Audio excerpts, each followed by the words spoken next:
सन्यासी अलख निरंजन करता है, भागता रहता है, सारा रटन करता रहता है, एक झोली लटका के उसको कहां से भी दो फुलके मिल जाते।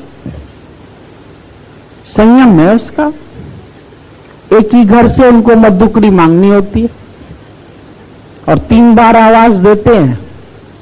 अगर सुना तो ठीक है, नहीं सुना तो जाके भूखे प्यासे बैठ जाते। फिर जो भी मिल जाए उस घर से, अच्छा मिले बुरा मिले, जो भी मिले, नमकीन मिले मीठा मिले, वही खा के अपना गुजरान करते। लोभ लालच नहीं रखते, अपनी बिल्डिंगें नहीं बनाते, अपने घर नहीं बनाते। वो भी तो जीते हैं दुनिया में। तो जाके अपना अभ्यास करते, अपना एकांतिक सुख लेते, एकांत में बैठ के अध्ययन करते हैं अपना। उनका जीवन भी तो पलता है, तुम्हारा जीवन नहीं पलेगा। पर उनको संयम है, उनको जो मिलता है वो उसमें गुजरान करते। सोने के लिए पेड़ के नीचे भी सो जाते। जरूरी नहीं उसको झोपड़ी मिले, घर मिले, उसमें रहेगा वो किसी भी पेड़ के नीचे डेरा डाल देते। गुरु नानक साहब रटन करता रहता था। 12 साल तक रटन करता रहा, घर में गया ही नहीं लौट के। शादी करके उसी दिन से ही चला गया, पत्नी के पास ही नहीं गया। वो पत्नी बोलती है तो पता नहीं कौन से फकीर से मेरी शादी करा दी। घर वालों ने सोचा इसकी शादी करा देंगे तो ये बंधन में तो आएगा, इसको डालो बंधन में। वो वहां से भाग निकला, वो बंधन में बैठा ही नहीं। तो नहीं बैठा तो किसने बांधा?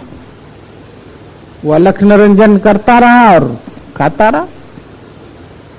उसका मर्दाना था, उसको भूख लगती थी बार बार, भगवान दे देता था। रास्ते में रीठे मिले तो वो बोला यही खा लो, वही मीठे हो गए।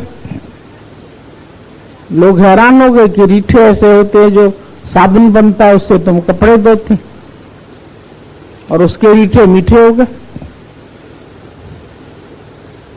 हम लोग गए मणिकरण गुरुद्वारे में, वहां देखा तो इतना पानी उबल रहा है ऐसे गर्म। पानी पूरा समय उबलता कैसे रहता? बोला गुरु नानक साहब को इधर मर्दाने को भूख लगी, उनके पास कच्चे चावल थे, कहां पकाए, तो ऐसे डंडा मारा, वो पानी बॉयल हो गया। आज दिन तक बॉयल पड़ा, वो गर्म चश्मा। बगल में जो नदी बह रही वो बर्फ जैसा पानी, ठंडा, उसको तुम छुएंगे तो हाथ कांप जाएगा, और इसमें डालेंगे तो जल जाएगा।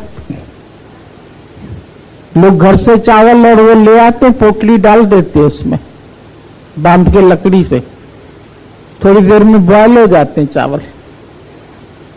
तो वही चावल बॉयल होकर के पूरा लंगर खाते लोग। हम लोग भी खा के आए उधर लंगर। पूरा समय वही वहां चावल पकते, आलू उबलते रहते हैं, चावल पकते रहते। आलू की पोटली बांध के उसको डाल देते तो आलू गल जाते हैं बॉयल पानी में, और वो भी अभी तक चल रहा है। तुम लोग भी खाते रहते हैं। तो संतों की तो प्रकृति भी दासी हो जाती है।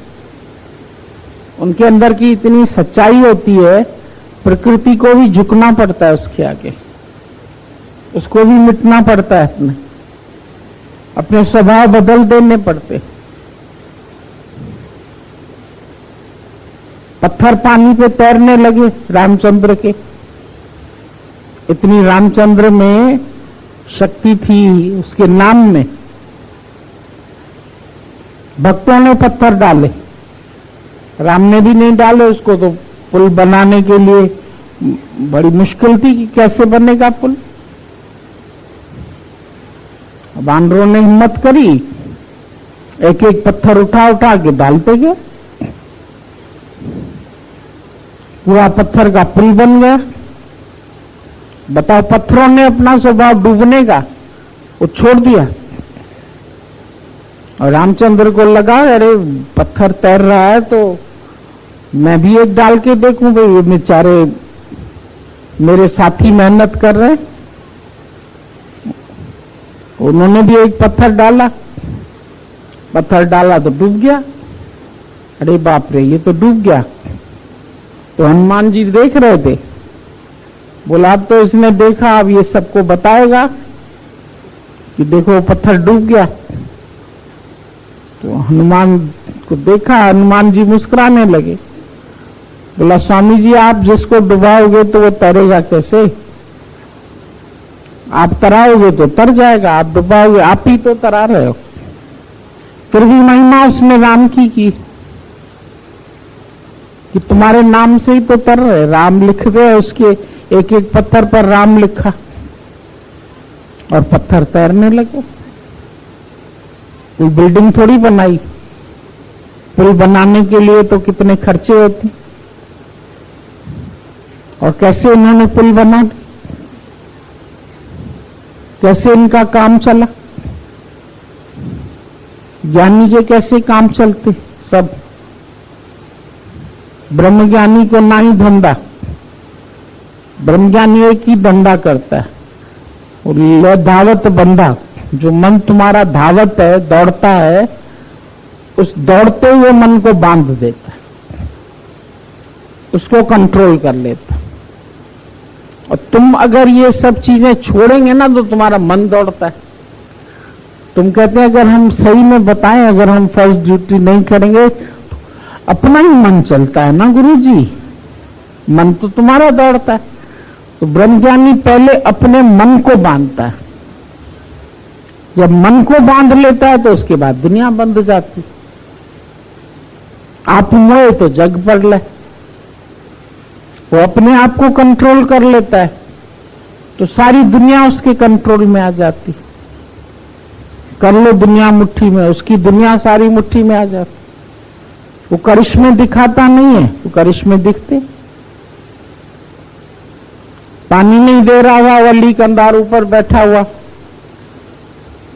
ऊपर से पत्थर फेंकने लगा। गुरु नानक साहब ने पत्थर को ऐसे करके रोक दिया, खाली हाथ लगा दिया, पत्थर वहीं का वहीं रुक गया। बताओ, इतना बड़ा पत्थर किसी के सर पे गिरता मर ही जाता। तुम ऐसा करो तो रुक जाए। आज दिन तक लोग पंजा साहब का दर्शन करने जाते हैं, वो पंजा अभी तक बना हुआ है, उसके ऊपर खास लोग दर्शन करने जाते। और जो पानी उसका ऊपर बह रहा था, चश्मा, उसका पानी सूख गया, वो सारा पानी नीचे आ गया। अब ये चश्मा उधर बहने लगा, इनको पानी मिल गया, उसका पानी सूख गया। चाहा थोड़ी उसने, वो तो बेचारे चुप करके नीचे बैठे हुए थे। अब वही हरारत कर रहे हैं, वही शैतानी कर रहे हैं, ऊपर से पत्थर मार रहा है उसको, पानी का एक गिलास नहीं देना चाहता। अरे उदारचित्त बनो, कुछ अपने जीवन में देना भी सीखो। तुमको तुम्हारी आवश्यकता से अधिक है तो बांटो उसको। दो हाथ लीजिए, यही सियानों का। जो कुछ तुम्हारे पास तुम्हारी जरूरत से अधिक है वो तेरी प्रारब्ध नहीं है, वो उसमें औरों की प्रारब्ध है। वो औरों को दो, बांटो।